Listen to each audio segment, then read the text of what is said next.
Hello and welcome to my new channel about the Mercedes W116 Class S.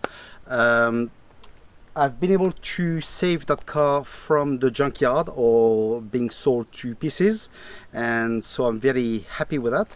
So I will show you what we're gonna do with this car. It's a 280S from 1976. You probably know me already from my other channels, okay? If you have a Mercedes W124, you can look at that link here where you can see all my tutorials that I've placed. And if you've got a Class S W126, here as well you can see a link, and subscribe if you need to see the how-to, okay?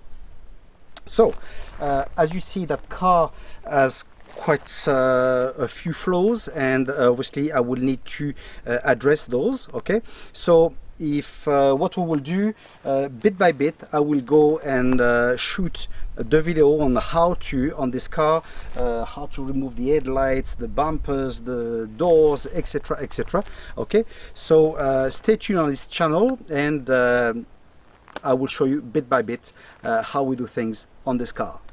I will show you the vehicle as I've received it.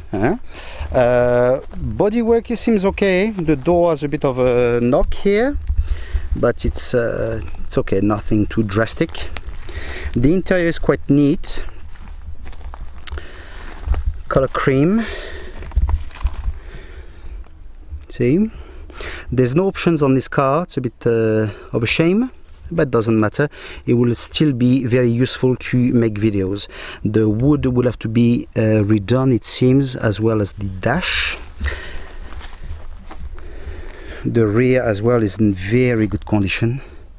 It looks like that car has been garaged at some point. The rear part here has been burnt with the sun, so will have to be replaced at some point as well. The wheels are completely gone. The boot is nice as well. Well, obviously I will need to change all the rubbers, but other than that it's nice, okay? A big problem that I have is that the bonnet does not open. So it looks like it's jammed here, so I'm not too sure how I will do that as yet, but when there's a will, there's a way. We will find a solution. Well, that's it for today, so stay tuned on this channel if you want to get some update on this car and on how to make things, okay? We'll see each other in the next video. See ya!